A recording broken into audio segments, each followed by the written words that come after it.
Hi, I'm the Second Opinion, and today we're evaluating something of a critical moment in the TV show, simply known as the Crystal Empire. We have to get this right. Yes, we have to make them see. We can save the crystal ponies with their history. Now, if you're watching this entry, you probably already know about my series exploring My Little Pony Friendship is Magic as a novice, which seems to be making the fans pretty happy so far because I've actually been pretty impressed.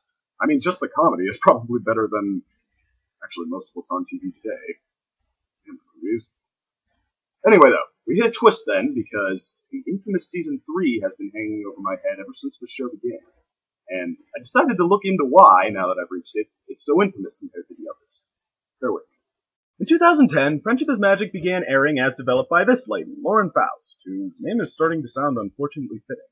She's the one largely credited for giving the series a more three-dimensional story and relatable characters, as opposed to the more, painful versions you may remember from your childhood. In fact, apart from the girly names and colors, which are really treated almost like an in-joke this time around, they don't really even feel like the same franchise. But, over the course of 2 seasons, Faust's role in the show gradually diminished until she finally parted ways with it altogether here at Season 3, allegedly due to creative differences. Thus, her most memorable and popular creation continues to hit its peak without her, and we'll never know just how well she would have kept the momentum going had she stuck around. But, with that said, how well does the show hold up without her? To find out, let's get started on the Season 3 premiere, The Crystal Empire. My Little Pony. Not with the theme song.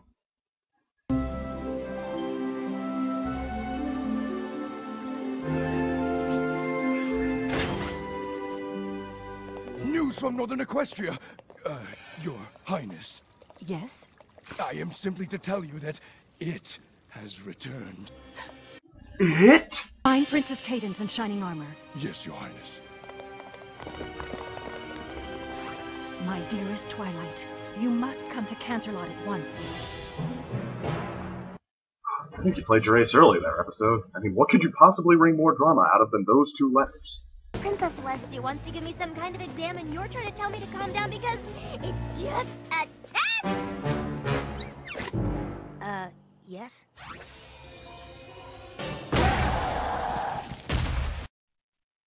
I'm not sure I can make it to Act 2. Are you sure you don't want me to go as well? Yes. Princess Cadence and shining armor are already there. The others will be joining them soon. The Empire's magic is powerful. It cannot fall again, my sister. She will succeed at her task, and when she does, we'll know that she is that much closer to being ready. Okay, so just to reiterate, it has returned, and Twilight is being summoned to take a test, only to discover that it's not just a test, it's a test on it. And Luna, Princess number 2, doesn't want to leave the fate of it in Twilight's hands because she's afraid it risks its fall a second time.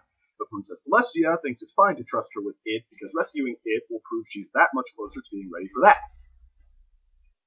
Let me try the non-vague explanation. 1,000 years ago, an empire that really looks more like just one big city was captured by an evil unicorn named King Sombra. 2 heroes, who are probably just Celestia and Luna and Shadow, kicked him out, but he made the Empire essentially jump ahead in time to whenever this episode was aired, where he's returned to his former strength. The Empire is quote-unquote powered by the mood of its citizens, so as long as it's a happy and free place, it's an incredible force for good, which is why Celestia and Luna want to make sure they don't lose it, much less let it go the other way. So Twilight, her friends, her brother Shining Armor, and her sister-in-law Princess Cadence are now in charge of protecting it and restoring it to its former glory. And after getting the news of this big test, Twilight's reaction is... I could ace a quiz on friendship's bliss, but I wasn't prepared for this. Will I fail or will I pass? I can't be sure. She can't be sure.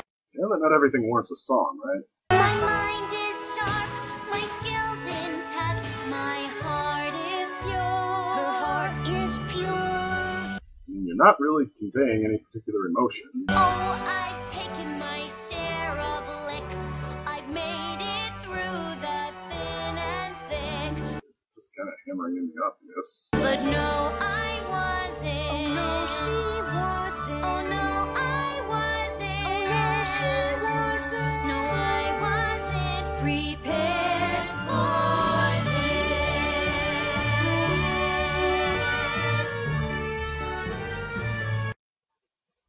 Oh! So So over at the Empire, Cadence is using her previously established Mati power of love to charge the depleted Empire and keep out King Sombra, who you'll see here handing shining armor his ass. The Crystal Ponies appear to have a case of time jump amnesia, so it's up to Twilight and the gang to figure out a way to charge the depleted Empire without forcing the newlywed princess to work around the clock. No way her marriage to shining armor will last if it stays at that stage for too long. They managed to find a history book telling them about a big fair the Empire used to hold to drum up some love and happiness, so they set to work recreating it. This is so special, in fact, that they decided it warrants another song. Princess Cadence needs our help. Her magic will not last forever. I think we can do it, but we need to work together. This one isn't too bad, but actually, doesn't it still sound like a forced educational song? It's singing about something really simple just to drill it into us. I mean, I don't know about the rest of you, but this sounds exactly like the kind of thing my history teacher used to put on just to convince us that his class didn't suck.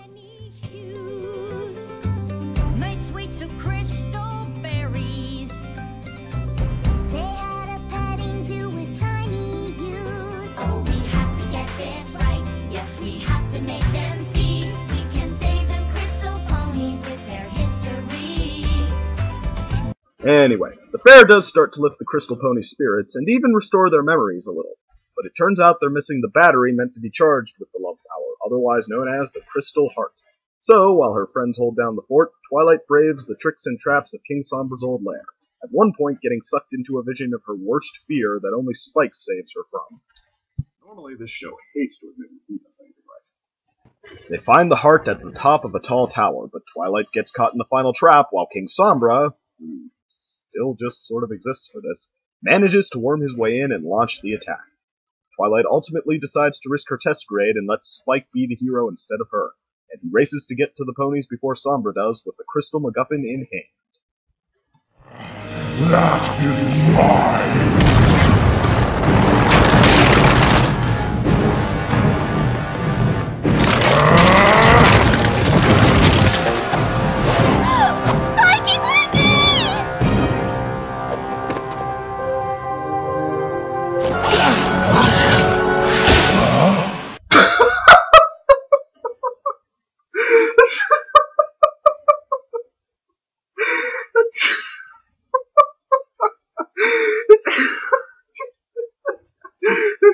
He just picks up his wife and throws her at the bad guy.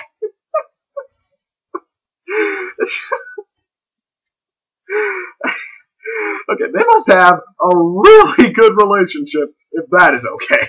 They have to really understand each other, you know? So Cadence catches the heart while Rainbow Dash and Fluttershy watch from the sidelines far too conscious and rested to help, and the Crystal Ponies power it up, using its magic to banish Sombra's crystals and blow King Sombra to pieces. So the gang goes back and sweats it out over Twilight's test, but Princess Celestia decides that since she just successfully gambled an empire on her student, a brief assist or two from the baby dragon, for which he somehow got all the credit, is forgivable. Which means... I passed! Oh, yeah! You were prepared to do your And so, with their great adventure behind them, the gang went happily into the sunset once more, embracing their triumph to the joyful sound. What second is that? You clearly have just what it takes to pass a test. Let's just say they lived happily ever after. Well, I gotta say, this episode sure was something, but for the review of it, you'll have to cut to my alter ego. And I'd say the time for that is right about now. Forgot I'm my own production team. There's no one actually on the other side of the camera there.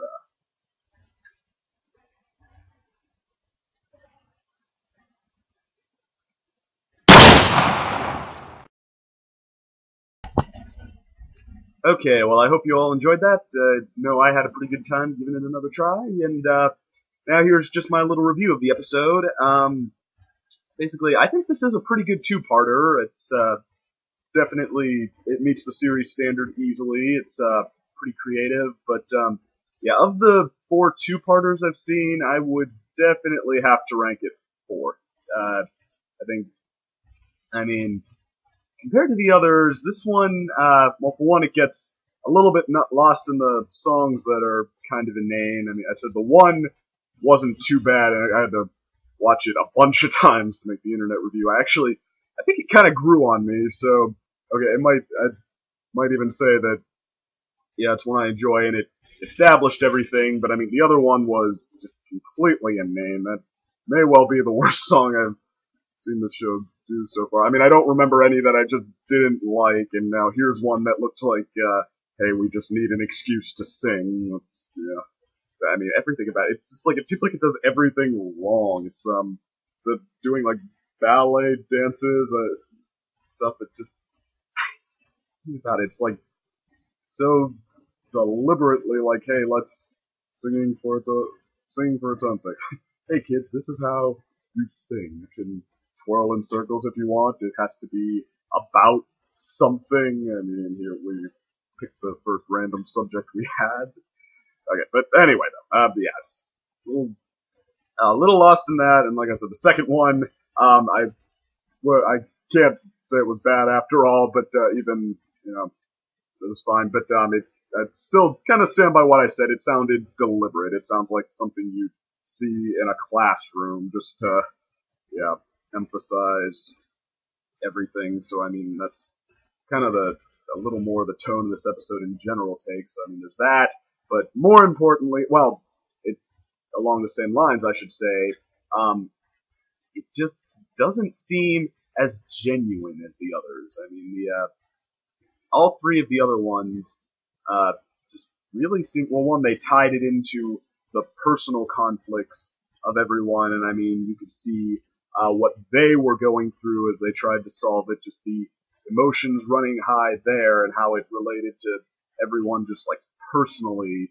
especially Twilight, since, the big two-parter events, they're all about her, but, okay, but yeah, this one, it does have personal aspects to be invested in. I mean, they're there, like the crystal ponies, they're become made happier by the crystal fair and all of that. It was kind of sweet to see them cheering up, but I mean, that's totally only hinted at. We don't see like what it is they went through, well, I mean, you're not supposed to be like really invested in them. It's just kind of a sweet little side notion, that if even that. And then Twilight's Tess, but there's the end where she gives that little speech to herself, like, okay, I have to risk the grade to save them, but I mean, it's just like, yeah, it's all sort of in passing that this is important. I mean, it's actually treated a lot more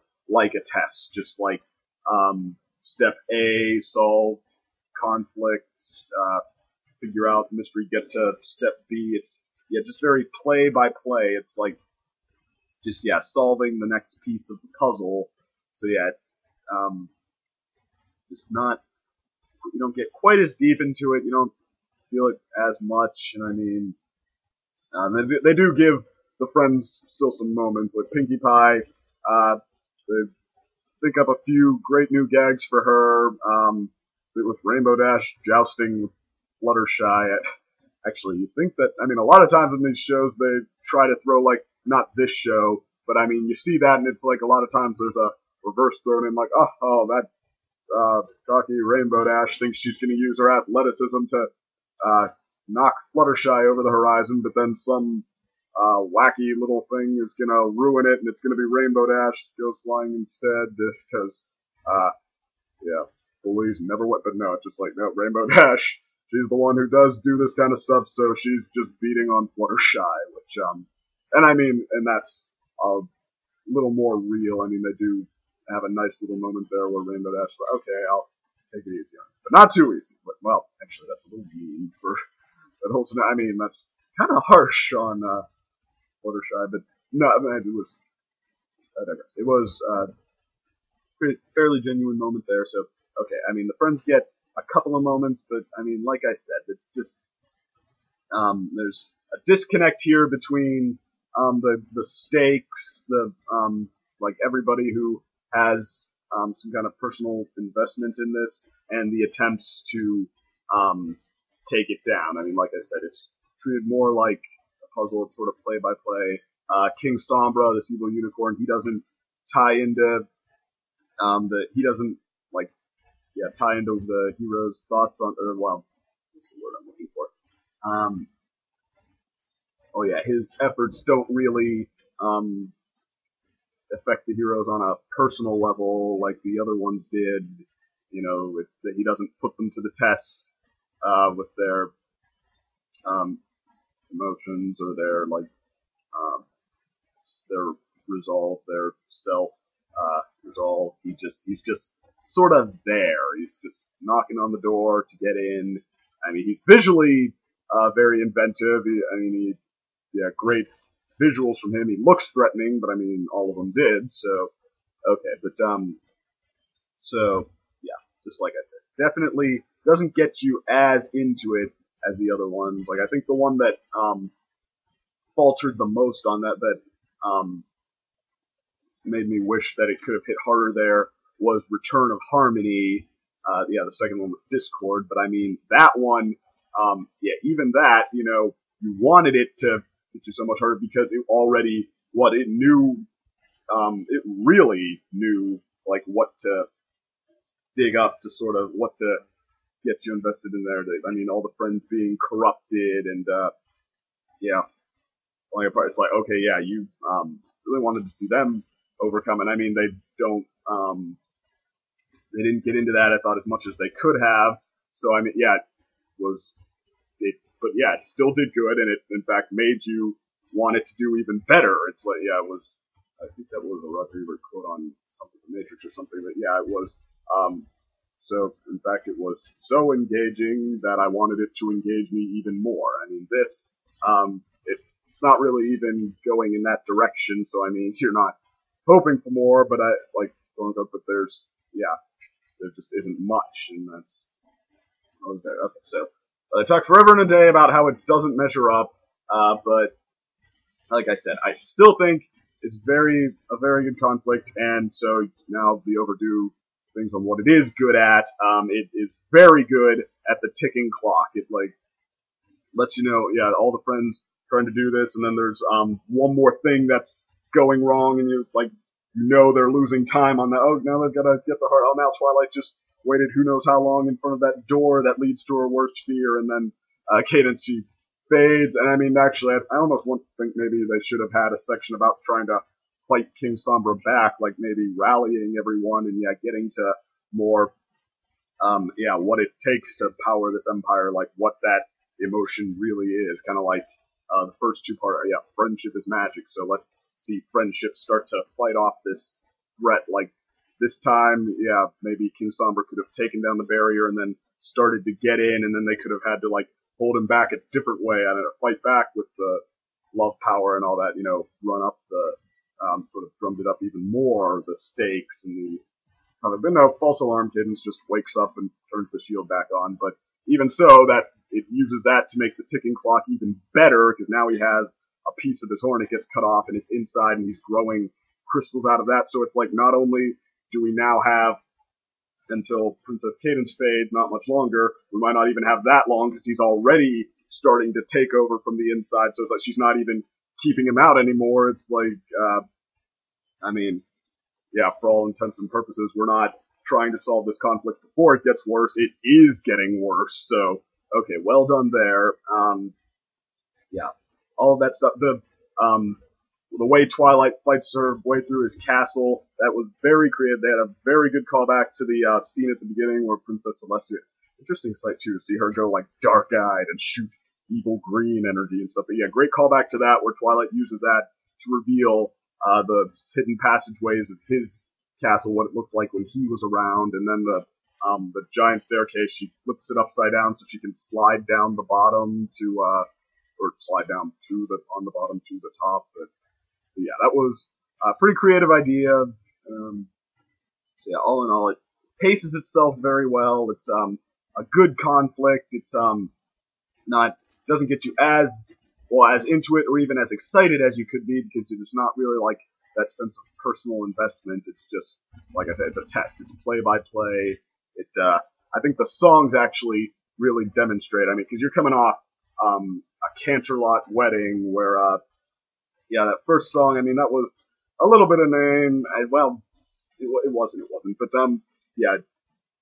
that was drumming up, okay, Twilight's personal investment. It's telling us about, like, what she used to do with her brother, and it says a lot in the frame of time, like how much she misses him, what their relationship was like, and then the ending that, what I thought was a great ending party song, just, the excitement, the love, the triumph, it's all in there, and then, you compare that to the songs here, and they're just so through the motions. I mean, well, I'm laying off the middle portion one, but the beginning and end, the bookend song with Prepared for This, it's just so through the motions. It's just like, it seems like they just slapped together the list of what it takes to make a song and put it in there. And that is, like, I think a pretty good microcosm for the difference. This is very technically proficient, so I mean, you get the upside, like that second song that we have to get this right, it's very technically proficient. It's fun to watch. It's fun to get behind. It has a lot of the moments you like, but then on the flip side, it's missing the investment. So you also get the bits like you also get the effect like with that other song where it's just like, I mean, I don't want to just have this. I want it to draw me in even more. I want it to, feel genuine and all that. So, okay, I mean, they're good episodes, and I mean, for the show, if you compared it to just the list of episodes in the seasons, like this would definitely be above par, just, as episodes on their own term if you compared them to all the episodes.